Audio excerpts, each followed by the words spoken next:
প্রিয় দর্শক, আসসালামু আলাইকুম। আশা করি আপনারা সবাই অনেক বেশি ভালো আছেন। আজকে আমি যে বিষয় নিয়ে আলোচনা করব তা হচ্ছে ২০২৪ সালে যে সংঘাতটি এবং গণঅভ্যুত্থানটি সংঘটিত হয়, সেখানে পুলিশের প্রায় ২,৭০১ জন কনস্টেবল মারা যায় এবং ২,৭০১ জন কনস্টেবলের যে অনুপস্থিতি এবং এই যে শূন্যপদ, এই শূন্যপদকে করার জন্য আপনার কিছুদিনের ভিতরেই একটি নিয়োগ বিজ্ঞপ্তি প্রকাশ করা হবে স্বরাষ্ট্র মন্ত্রণালয় থেকে। অর্থাৎ আমরা এই স্বরাষ্ট্র মন্ত্রণালয়ে যে বর্তমান যে মন্ত্রী রয়েছেন সালাউদ্দিন আহমেদ, তিনি একটি প্রেস বিজ্ঞপ্তিতে এই কথা বলেছেন। বাংলাদেশ পুলিশ বাহিনীতে প্রায় ২,৭০১ জন কনস্টেবল অনুপস্থিত। এই শূন্যপদের ভিত্তিতে নিয়োগ বিজ্ঞপ্তি দেয়া হবে।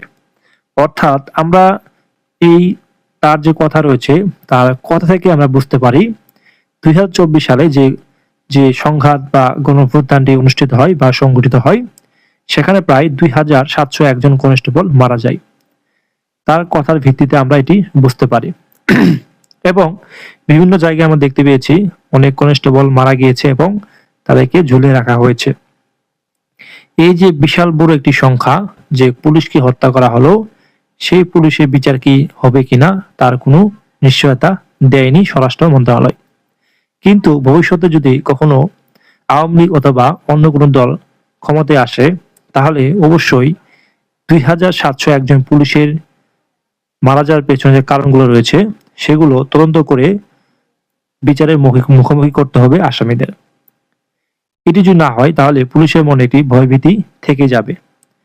একটা সরকার, তারা তো একটা প্রজাতন্ত্রের চাকর, তারা একটা সরকারের চাকর। সরকারি যখন একটি আদেশ দেওয়া হয় সেটি তাদের মানতে বাধ্য হয়। সেজন্য যদি তারা সেই সময় যদি অন্যায় কোনো পদক্ষেপ নিয়ে থাকে, সেটি কিন্তু সরকারের দায়। সরকার নির্দেশ দিয়েছে বিধায় তাকে পালন করতে হয়েছে। বিগত সময় দেখতে পেয়েছি পুলিশ সদস্য বা যে কোনো বাহিনীর সদস্য যখন মন্ত্রী অথবা সরকার প্রধান কোন হুকুম দেয়া হয়, অবশ্যই সেটি পালন করে থাকে। এটি অবশ্যই প্রয়োজন। যে সরকারে আসুক না কেন, একজন প্রজাতন্ত্রের চাকর হিসেবে তাদেরকে এই কথা অবশ্যই মানতে হবে। তাছাড়া কখনো একটি বাহিনী সচল থাকতে পারে না, সুষ্ঠুভাবে থাকতে পারে না। এখন প্রশ্ন হচ্ছে ২,৭০১ জন পুলিশ সদস্য যে মারা গিয়েছে, তাদের বিচার কবে হবে? এই কথা কিন্তু স্বরাষ্ট্রমন্ত্রী নিজেই বলেছেন। পুলিশের যে পুলিশ সদস্য ছিল যতগুলো ২ লাখের মতো, তাদের মধ্য থেকে পুলিশ সদস্যদের কিন্তু এই যে ২,৭০১ জন অনুপস্থিত বা শূন্যপদ রয়েছে, এই শূন্যপদের ভিত্তিতেই নতুন করে নিয়োগ দেওয়া হবে।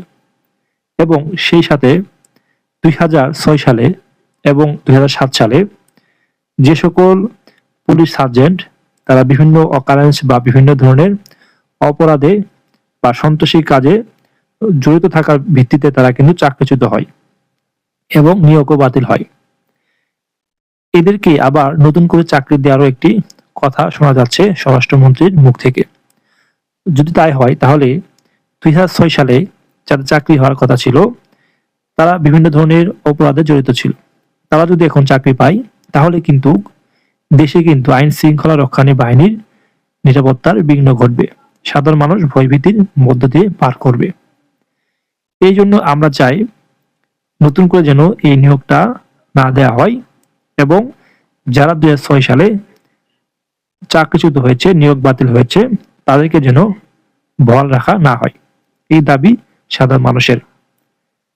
এবং পুলিশ সদস্য যারা মারা গিয়েছে, তাদের মারা যাওয়ার পিছনে কারণগুলো বিশ্লেষণ করে জড়িত থাকা সকল অপরাধীদের শাস্তির মুখোমুখি করা প্রয়োজন বলে আমরা মনে করি। এবং শেখ হাসিনা এবং আওয়ামী লীগের যে শীর্ষ নেতা রয়েছে, তারা বারবার বলে যাচ্ছে তারা যদি কখনো ক্ষমতায় আসে, তাহলে এই নিরীহ পুলিশ সদস্যদের হত্যাকারীদের বিচার করা হবে।